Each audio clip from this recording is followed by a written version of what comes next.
అమ్ముకునే బొమ్మ కాదు సుమ, అమ్మ బొమ్మ. ఇవన్నీ సంఘటనలు చూసిన తర్వాత మాయమైపోతున్నాడమ్మా మనిషి అన్నవాడు ఇప్పుడు ఎందుకే మాయమైపోతున్నాడు మనిషి విషయం అన్నవాడు? అంటే జ్ఞప్తికి వస్తుంది. మీరే చెప్పారు ఈ విషయాన్ని చాలా రోజుల కిందట. ఒక్కసారి అది మీరు చెప్పాల్సిన సమయం ఆసన్నమైందని నేను అనుకుంటున్నా. ఏముండదు, మాయమైపోతున్నాడమ్మా మనిషి అన్నవాడు. అంటే మనుషులలో ఉన్న భావాలు రకరకాల వ్యతిరేకం అనుకూలం ఇవన్నీ లేలేనా. ఒక మాట మాత్రం చెప్తాను, తెలంగాణ ఉద్యమము 20 ఏండ్లు, పోరాటము 18 ఏండ్లు, రాష్ట్రం వచ్చిన తర్వాత ఇప్పుడు 10 ఏండ్లు, మొత్తము నాకు తెలిసి ఒక 23-24 సంవత్సరాలు గడిచింది ఇప్పటికే.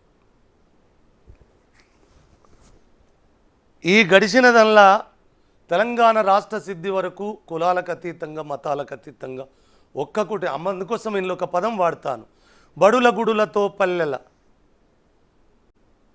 నేను బడిని రేపు భవిష్యత్తుకు గుడిగా వాడిన అందులో 2 అర్థాలు ఉంటాయి. నాన్న బడిని గుడి చేసుకోవాలని, ఇక్కడ గుడి సాంస్కృతికి భాగమైతే బడిని గుడి చేసుకోవటం భవిష్యవాణికి ఉంటుంది కదా. బడుల గుడులతో పల్లెల వడలు పులకరించాలి, విరిసే జన విజ్ఞానం నీ కీర్తిని పెంచాలి, తడబడకుండా జగాన తల ఎత్తుకోని బ్రతుక ఒక జాతిగా నీ సంతతి ఓయమ్మ వెలగాలి.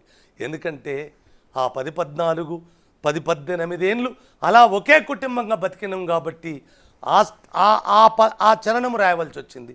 కానీ ఇప్పుడు రాష్ట్రం వస్తే సారుకు పాలనలో ఉన్నంత వరకు ఎంత విధ్వంసం జరిగినా లేవని గొంతులో మరి సారు పన్నాగమా, లేకపోతే మా పదవులు పోయినాయి తెలంగాణ మా తాత జాగిరు కదా అనుకున్న నేపథ్యమా? ప్రజాస్వామ్యమే ఇది. ఎవరన్నా ఎక్కుతారు, ఎవరన్నా దిగిపోతారు, ఎవరన్నా ఏలుతారు, ఎవరన్నా ఏలుబడి కొత్తారు. ఇక్కడ గుంజకు ఒక మేకు కొట్టుకొని గుర్రాన్ని కట్టేసుకొని బతికే గుడిసె కాదు కదా తెలంగాణ అంటే. ప్రజాస్వామ్యం ఇది, ప్రజాస్వామ్యము. భారతదేశమే ప్రజాస్వామ్యం కదా. ఎవరన్నా వస్తారు, ఎవరన్నా పోతారు. ఇది వాళ్ళ కుట్రలలో భాగం.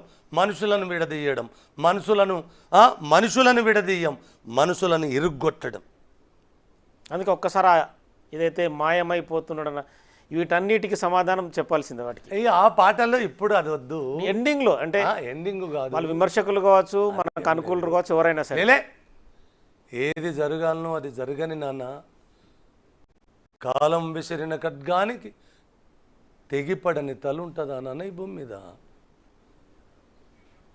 కాలం విసిరిన ఖడ్గానికి అంత బలం ఉంటుంది. ఇప్పుడు మాయమైపోతున్నాడన్న మనిషి అన్న గీతం ఇక్కడ అవసరం లేదు. నేను అంటున్నా కదా నాన్న, మనుషులుగా ఎప్పుడైనా వాళ్ళు నోటికో కోటికో మనిషి ఉంటాడు. మనిషి ఉనికి, మనిషి ఊపిరి, మనిషి చిరునామా ఈ కాలం ఉన్నంత వరకు పోదు.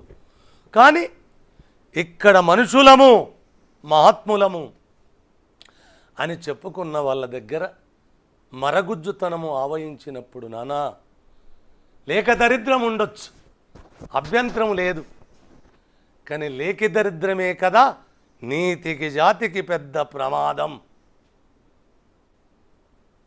ఎందుకు నిన్నటిదాకా పెనవేసుకొని ఒకే బాటల నడిచిన వాళ్ళం ఎందుకు విడిపోతున్నాం? సారు కుట్ర జాతి గమనించాలి. సారు పాలనుంటే ఇక్కడ తెలంగాణ ఉన్నట్టు, సారు పాలన పడిపోతే ఇక తెలంగాణ లేదు, తెలంగాణ జాతి లేదు. కుట్రలు కుతంత్రాలు. చివరిగా ఒక ప్రశ్న చెప్పు. అందశ్రీ అనేది మీ సొంత పేరా లేదంటే మీ అమ్మ నాన్నలు ఎన్నిసార్లు పెట్టిన పేరా? అడుగుతారు? ఇది